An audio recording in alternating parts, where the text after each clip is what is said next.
Suasana pagi di Mahkamah Sivil Shah Alam begitu tegang. Langit Kuala Lumpur mendung, seolah ikut menyaksikan berakhirnya sebuah ikatan rumah tangga. Di dalam ruang sidang, Arif Darmawan duduk tegak dengan wajah tenang. Tatapannya lurus ke depan. Tak sedikit pun ia menoleh pada wanita yang selama bertahun-tahun ia sebut istri.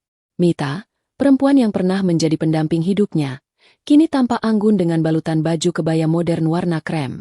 Senyum tipis mengembang di bibirnya. Bukan senyum lega, melainkan senyum kemenangan.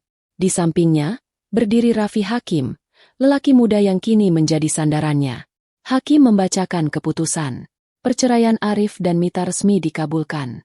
Kata-kata itu bergema di ruangan, menusuk hati siapapun yang mendengarnya. Beberapa pengunjung sidang menoleh.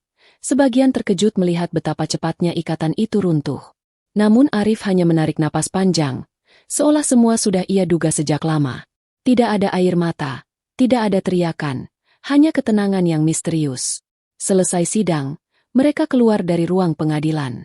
Lorong panjang dipenuhi langkah-langkah yang terdengar menggema. Mita berjalan di depan, menoleh sekilas dengan tatapan penuh kesombongan. Jangan lagi kau datang ke rumah itu, Arif. Kini itu rumahku dan Raffi, katanya dingin. Raffi menggenggam tangan Mita erat-erat, seolah ingin menunjukkan bahwa dialah pemenang sejati. Arif hanya mengangguk pelan. Dari saku jasnya, ia mengeluarkan sebuah kunci. Satu-satunya kunci rumah yang selalu ia bawa. Ia menyerahkan kunci itu ke tangan Mita tanpa sepatah kata pun. Senyum tipis kembali muncul di wajahnya. Senyum yang sulit ditebak artinya. Mita menerima kunci itu dengan bangga, lalu berjalan pergi bersama Raffi. Namun yang tak diketahui Mita, kunci yang diberikan Arif hanyalah kunci cadangan. Di dalam dompetnya, Arif masih menyimpan satu set kunci asli yang selama ini ia rahasiakan. Lebih dari itu, ia juga menyimpan satu dokumen penting yang mampu mengubah nasib siapapun yang mencoba merampas haknya. Di parkiran, Arif membuka pintu mobilnya dengan tenang. Dari kaca spion, ia melihat Mita dan Raffi melangkah ke arah mobil mewah yang baru saja mereka beli. Mita tampak bahagia, tertawa kecil, seolah semua luka lama terbayar lunas. Raffi menyalakan mesin dengan penuh percaya diri. Mereka melaju pergi, meninggalkan Arif yang berdiri sendirian. Tetapi kesendirian itu bukanlah kekalahan. Justru di balik wajah datar Arif, tersimpan sesuatu yang lebih dalam. Ia tahu betul, ini bukanlah akhir. Ini hanyalah awal dari sebuah cerita panjang yang akan mengguncang hidup Mita dan Raffi. Di jalanan menuju Petaling Jaya, pikiran Arif berputar. Ia memikirkan warisan ibunya, rumah besar yang kini ditempati oleh Mita. Rumah itu memang sempat mereka tinggali bersama, tetapi sertifikatnya, sijil hak milik yang sah, tertera jelas atas nama dirinya. Arif menggenggam erat setir mobil, senyum samar kembali muncul di bibirnya. Ia tidak akan berebut dengan teriakan atau air mata. Ia memilih jalan lain. Jalan yang lebih senyap, tapi lebih menusuk. Jalan yang akan membuat siapapun yang meremehkannya menunduk tak berdaya. Dan dari situlah, langkah pertamanya dimulai. Hari itu, di bawah langit mendung Kuala Lumpur, Arif memutuskan bahwa dirinya tidak akan sekadar menjadi korban. Ia akan menunjukkan bahwa ketenangan bisa menjadi senjata paling tajam. Malam itu, setelah pulang dari mahkamah, Arif duduk sendirian di ruang tamu rumah kontrakannya yang sederhana. Lampu kuning temaram menerangi meja kayu tua di depannya. Tangannya gemetar pelan saat membuka sebuah laci kecil yang sudah lama terkunci. Dari dalam, ia mengeluarkan sebuah amplop coklat lusuh. Amplop itu berisi selembar dokumen resmi, sijil hak milik rumah megah yang selama ini ia tempati bersama Mita. Nama pemiliknya tercetak jelas di sana, Arif Darmawan. Arif menatap kertas itu lama sekali. Ingatannya melayang pada masa lalu, saat ibunya yang sudah lama tiada masih hidup. Warisan dari ibunya itulah yang ia gunakan untuk membeli rumah tersebut, jauh sebelum ia mengenal Mita. Ia bahkan ingat bagaimana ibunya berkata dengan lembut, "Rumah ini untuk masa depanmu, Arif. Jaga baik-baik. Jangan sampai lepas ke tangan orang yang salah." Kata-kata itu kini bergema di telinganya. Sementara di layar ponsel, Arif melihat unggahan Mita dan Raffi. Mereka tersenyum bahagia di depan rumah megah itu, merayakan awal baru mereka dengan pesta kecil bersama teman-teman. Balon warna-warni menghiasi pagar, lampu hias berkedip-kedip, dan musik terdengar riuh. Mita menuliskan keterangan, "Akhirnya rumah impian ini benar-benar jadi milik kami." Arif tersenyum tipis. Milik mereka? Tidak semudah itu. Hanya karena kunci cadangan sudah ia serahkan, bukan berarti segalanya lepas dari genggamannya. Hanya dirinya yang tahu betapa rapuhnya pijakan Mita dan Raffi saat ini. Keesokan harinya, Arif melangkah ke sebuah kantor pengacara ternama di Petaling Jaya. Seorang pria parubaya bernama Encik Rahman menyambutnya dengan ramah. "Jadi, kamu ingin memastikan proses jual beli rumah itu bisa segera dieksekusi?" tanya sang pengacara sambil meneliti dokumen. Arif mengangguk tenang. "Ya, saya sudah temukan pembeli yang siap. Saya hanya perlu memastikan semua prosesnya sah di mata hukum." Encik Rahman tersenyum. "Tak ada masalah. Sijil hak milik ini jelas atas nama kamu. Semua transaksi yang kamu lakukan sah. Tak seorang pun bisa membatalkannya." Kata-kata itu menjadi kepastian bagi Arif. Ia menandatangani beberapa berkas. Suaranya mantap saat menjawab setiap pertanyaan hukum yang diajukan. Usai pertemuan itu, Arif bertemu dengan seorang agen properti yang sudah lama mengincar rumah mewah tersebut. "Banyak developer tertarik, Tuan Arif," ujar agen itu sambil menyerahkan proposal. "Lokasinya strategis, dekat pusat kota, mudah disewakan untuk ekspatriat. Mereka siap membayar tunai." Arif kembali mengangguk. Semua berjalan sesuai rencana. Hatinya tetap dingin, meski di sudut pikirannya ada rasa getir. Rumah yang dulu ia bangun bersama mimpi, kini akan ia lepaskan. Tetapi rasa getir itu tertutup oleh satu hal. Ia tahu rumah itu bukan lagi simbol kebahagiaan, melainkan saksi pengkhianatan. Dan saat rumah itu berpindah tangan, maka harga diri yang direbut darinya akan kembali dengan cara yang lebih elegan. Sementara itu, Mita dan Raffi semakin larut dalam kebahagiaan semu.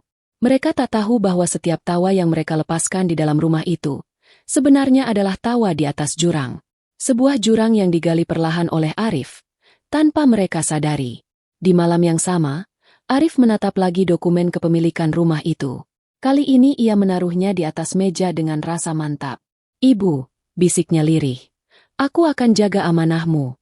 Bukan dengan marah, tapi dengan cara yang akan membuat mereka belajar arti kehilangan."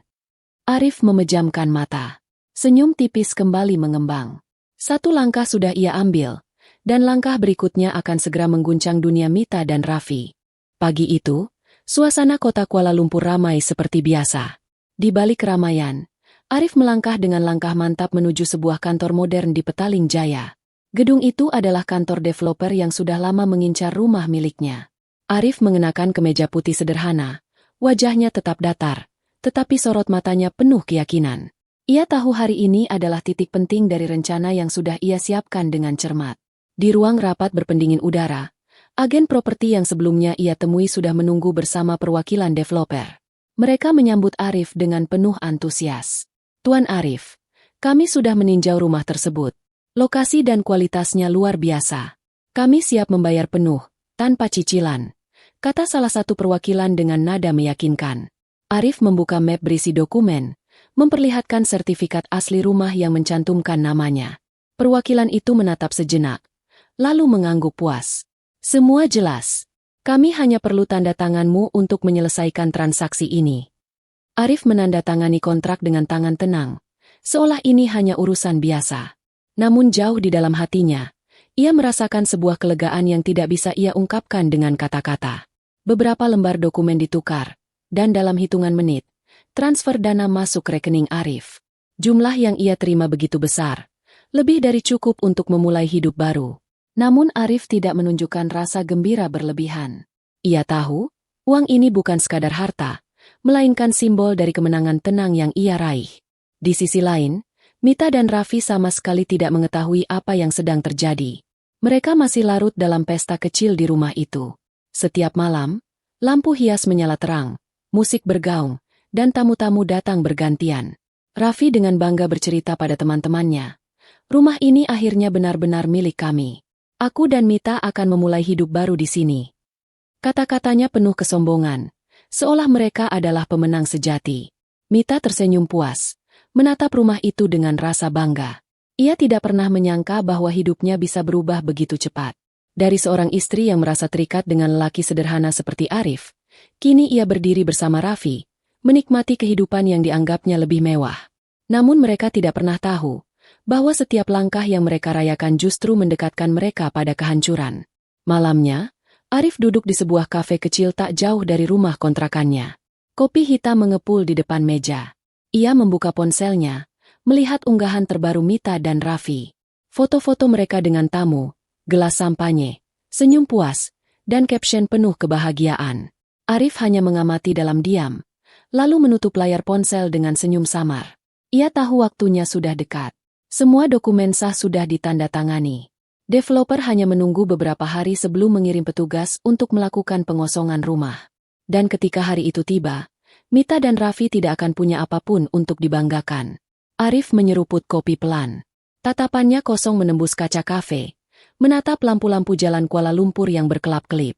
Dalam hatinya ia berkata, "Kalian boleh tertawa hari ini, tapi sebentar lagi tawa itu akan berubah jadi tangis." Langkah diam-diam Arif sudah dimulai. Dan tidak ada jalan untuk kembali. Hari itu langit Kuala Lumpur cerah, seakan memberkati pesta yang sedang berlangsung di rumah megah milik Arif. Mita mengenakan gaun cantik berwarna biru muda, berdiri di teras dengan senyum lebar. Raffi sibuk menyambut tamu yang datang, sebagian teman lama, sebagian lagi kenalan barunya dari dunia bisnis. Musik mengalun riang, meja makan penuh dengan hidangan mewah, dan gelak tawa terdengar sampai ke jalan. Di balik semua itu, Mita merasa hidupnya sempurna.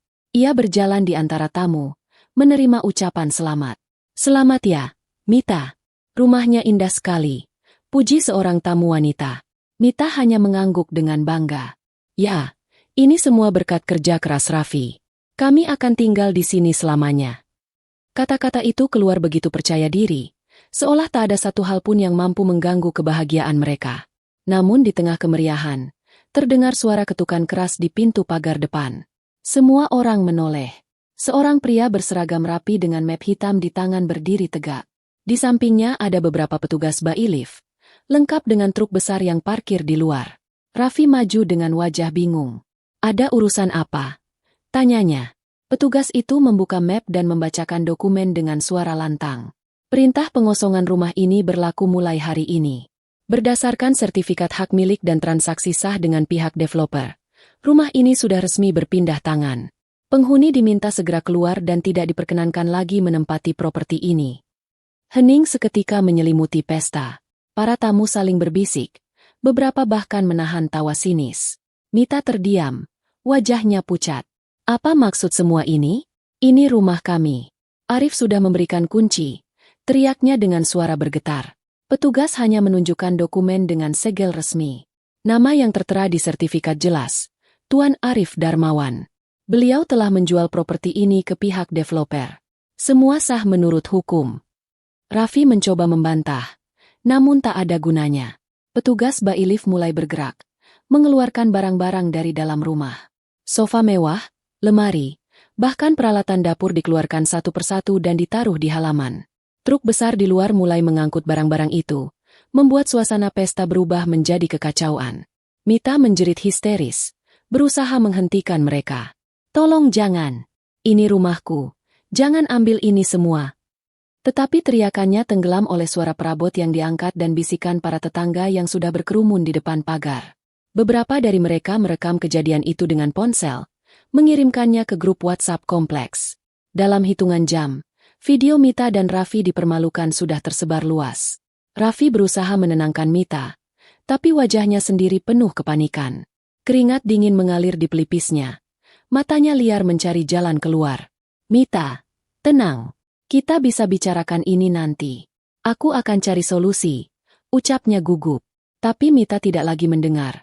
Ia hanya terduduk di lantai teras, menangis dengan wajah berantakan. Para tamu mulai pergi satu persatu. Sebagian menunduk malu, sebagian lagi membawa gosip yang segera menyebar.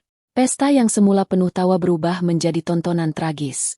Dan di tengah kerumunan, kehormatan Mita dan Raffi runtuh seketika. Hari itu, semua yang mereka banggakan lenyap. Rumah yang mereka kira milik mereka ternyata hanyalah bayangan. Yang tersisa hanyalah rasa malu, tangisan, dan barang-barang yang berserakan di jalan. Dan di suatu tempat di Kuala Lumpur, Arif menerima kabar dari pengacaranya bahwa perintah pengosongan sudah dilaksanakan. Ia hanya menghela napas panjang, menatap keluar jendela dengan wajah tenang. Dalam hatinya, ia tahu ini baru permulaan dari kehancuran Mita dan Raffi. Malam itu, Jalanan Kuala Lumpur yang biasanya ramai terasa asing bagi Mita dan Raffi. Mereka berdiri di trotoar dengan koper seadanya, menyaksikan barang-barang berharga mereka diangkut ke truk dan sebagian besar ditinggalkan begitu saja. Tidak ada lagi lampu pesta. Tidak ada lagi tamu yang memberi pujian. Yang tersisa hanyalah bisikan tetangga dan rasa malu yang menyesakkan dada. Dengan wajah pucat, Mita menoleh pada Raffi. "Kita mau tinggal di mana sekarang?" Suaranya parau, nyaris hilang ditelan tangis. Raffi menarik napas berat. "Kita cari motel dulu malam ini.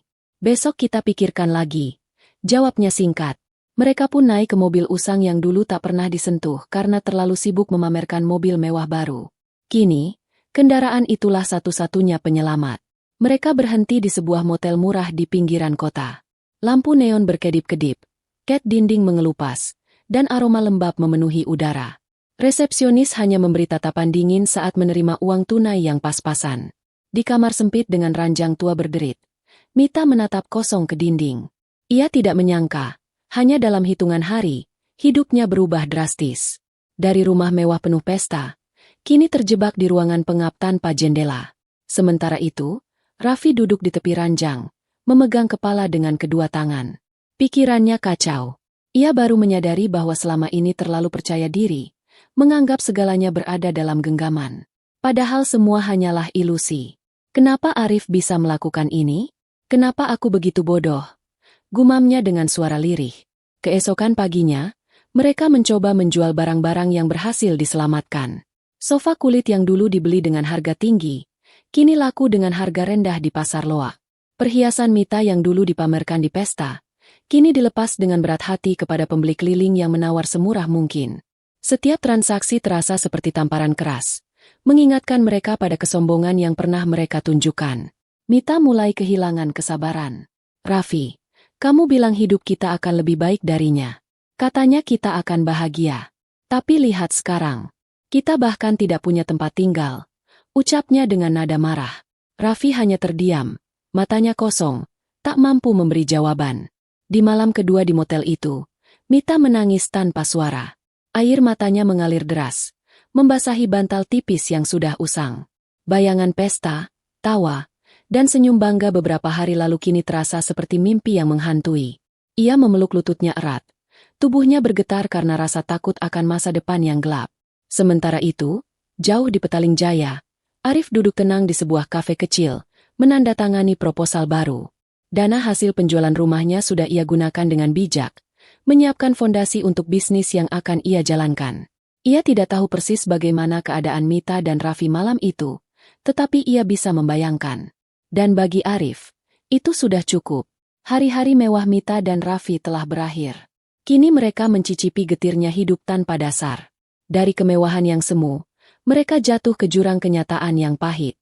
Dan semua itu baru permulaan dari derita panjang yang menanti. Pagi di Petaling Jaya terasa berbeda bagi Arif. Jalanan sibuk dengan orang-orang berangkat kerja. Tapi ia melangkah dengan tenang menuju sebuah ruko 2 lantai yang baru saja resmi menjadi miliknya. Bangunan itu tidak megah, namun lokasinya strategis, dekat dengan kampus dan perkantoran. Disinilah ia memutuskan untuk memulai hidup baru. Arif berdiri di depan pintu kaca yang masih kosong dari perabotan. Ia membayangkan kafe kecil di lantai bawah, dengan aroma kopi yang hangat menyambut siapapun yang masuk. Di lantai atas, ia merencanakan sebuah studio desain tempat ia bisa berkarya dan menerima klien. Bukan sekadar bisnis, tapi simbol bahwa ia mampu bangkit dari pengkhianatan tanpa harus membalas dengan amarah. Beberapa hari kemudian, ruko itu mulai berubah. Tukang-tukang sibuk memasang lampu gantung, mengecat dinding dengan warna hangat, dan menata meja kayu yang ia pesan khusus. Arif terjun langsung mengawasi, sesekali ikut mengangkat perabot, wajahnya berseri-seri meski tubuhnya lelah. Ia seperti menemukan semangat baru yang sudah lama hilang. Di malam sebelum pembukaan, Arif duduk sendirian di ruangan kafe yang sudah hampir selesai. Aroma cat masih samar tercium, namun suasananya sudah terasa hidup. Ia menyalakan satu lampu gantung. Sinarnya menyinari meja di depannya. Di sana ia letakkan secangkir kopi panas yang ia seduh sendiri. Menyeruputnya pelan, Arif menatap keluar jendela, melihat lampu jalan yang berkelap-kelip. Senyum tipis terukir di bibirnya. "Inilah awal baru," bisiknya lirih. Hari pembukaan akhirnya tiba. Arif mengenakan kemeja biru sederhana, menyambut tamu-tamu yang datang. Teman lama, rekan kerja, bahkan beberapa tetangga lama hadir untuk memberi dukungan. Suasana hangat menyelimuti ruangan. Musik lembut mengalun, aroma kopi memenuhi udara, dan tawa kecil terdengar di setiap meja. Di lantai atas, beberapa klien sudah mulai meninjau studio desainnya. Seorang teman lama menepuk bahunya. Arif, aku salut. Kau bisa bangkit lagi setelah semua yang terjadi. Kafe ini indah, dan studionya luar biasa. Arif hanya tersenyum. Ia tidak perlu bercerita panjang tentang luka yang pernah ia alami. Karya dan langkah barunya sudah cukup menjadi jawaban. Di sudut kafe, ia sempat membuka ponselnya. Ada sebuah video yang kembali viral di grup WhatsApp. Rekaman Mita dan Raffi saat barang-barang mereka dikeluarkan dari rumah beberapa minggu lalu. Komentar-komentar bernada sinis membanjiri video itu. Arif menatapnya sebentar, lalu menutup layar. Ia tidak ingin larut dalam masa lalu. Hari itu, Arif benar-benar merasakan arti kebebasan. Ia tidak lagi dibebani oleh pengkhianatan, tidak lagi direndahkan. Segala sakit hati yang dulu ia pendam, kini berubah menjadi semangat untuk membangun. Dan di balik semua itu, ia tahu satu hal, hidup selalu memberi kesempatan kedua, asalkan kita berani berdiri kembali. Sementara itu, di sebuah kamar motel pengap, Mita dan Raffi masih terjebak dalam lingkaran kemiskinan yang kian menjerat. Mereka tidak tahu bahwa hanya beberapa kilometer dari tempat mereka, Arif sudah melangkah jauh meninggalkan masa lalu, menuju cahaya baru yang penuh harapan. Beberapa bulan berlalu sejak Arif membuka kafe dan studio desainnya di Petaling Jaya. Usahanya mulai dikenal, pelanggan tetap berdatangan, dan reputasinya sebagai desainer kreatif kembali bersinar. Setiap hari ia menyapa pengunjung dengan ramah, menghadirkan suasana hangat yang membuat siapapun betah berlama-lama. Senyum Arif bukan lagi senyum penuh luka, melainkan senyum seorang lelaki yang menemukan arah hidupnya kembali. Suatu sore, ketika kafe sedang ramai, pintu kaca terbuka. Dua sosok masuk dengan langkah ragu. Arif menoleh, dan matanya langsung mengenali mereka. Mita dan Raffi berdiri di ambang pintu. Wajah mereka kusut, pakaian sederhana dan tampak lusuh. Semua mata di kafe menoleh, beberapa berbisik pelan. Mita menunduk, jelas menahan rasa malu, sementara Raffi mencoba terlihat tenang meski jelas gugup. Mereka melangkah ke meja Arif. Udara seakan menegang. Arif. Suara Mita bergetar, hampir tidak terdengar. Kami butuh bantuanmu. Arif memandang mereka lama. Ingatan masa lalu berkelebat, pengkhianatan yang mereka lakukan, pesta penuh tawa di rumah yang bukan milik mereka, hingga tangisan histeris saat rumah itu disita. Semua muncul kembali. Namun kali ini, Arif tidak lagi merasa marah. Yang ada hanyalah ketenangan, seperti lautan yang sudah melewati badai. Raffi mencoba bicara. Aku salah. Aku kira aku bisa memberi hidup yang lebih baik untuk Mita. Tapi semuanya hancur. Kami bahkan tidak tahu harus tinggal di mana lagi. Jika kau berkenan, berilah kami kesempatan. Pekerjaan apa saja, asal kami bisa bertahan. Suaranya parau, matanya memohon. Suasana kafe semakin hening. Para pengunjung menunggu reaksi Arif. Mita meneteskan air mata. Tangannya gemetar. Arif, aku menyesal. Aku bodoh telah meninggalkanmu. Aku mohon, tolonglah kami. Arif menarik napas dalam, lalu menaruh cangkir kopinya di meja. Tatapannya tegas, penuh wibawa. Kalian membuat pilihan, dan setiap pilihan ada konsekuensinya. Aku tidak bisa memberi kalian harta atau kenyamanan seperti dulu. Itu sudah berakhir. Kata-kata itu membuat Mita semakin terisak. Namun Arif melanjutkan dengan nada lebih tenang. Tapi kalau kalian benar-benar ingin berubah, aku bisa beri satu kesempatan. Di sini, aku butuh pekerja. Bukan untuk bergaya, bukan untuk pamer, tapi untuk bekerja keras dari bawah. Kalau kalian sanggup, aku akan izinkan. Kalau tidak, maka silakan cari jalan lain. Mita menoleh pada Raffi. Lelaki itu menunduk dalam. Wajahnya merah menahan malu. Tidak ada lagi kesombongan. Hanya rasa kalah dan penyesalan. Mereka mengangguk pelan, menerima tawaran itu. Arif bangkit dari kursinya, lalu berjalan ke arah dapur kafe. Kalau mau bertahan hidup, buktikan dengan kerja. Kata-kata penyesalan saja tidak cukup. Ucapannya tegas, tanpa nada amarah. Para pengunjung kembali beraktivitas. Suasana perlahan normal kembali. Namun di hati Mita dan Raffi, rasa malu itu akan selalu membekas. Mereka kini tahu betapa mahal harga dari sebuah pengkhianatan. Sementara Arif, ia duduk kembali di kursinya, menatap keluar jendela. Jalanan Petaling Jaya ramai. Lampu-lampu toko menyala. Hatinya damai. Ia bukan lagi lelaki yang ditinggalkan, melainkan lelaki yang bangkit dan menang dengan caranya sendiri. Hari itu, ia belajar bahwa balas dendam terbaik bukanlah dengan menghancurkan, melainkan dengan membuktikan bahwa ia bisa berdiri lebih tinggi tanpa harus merendahkan.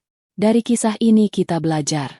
Pengkhianatan memang menyakitkan, namun kehidupan selalu memberi ruang untuk bangkit.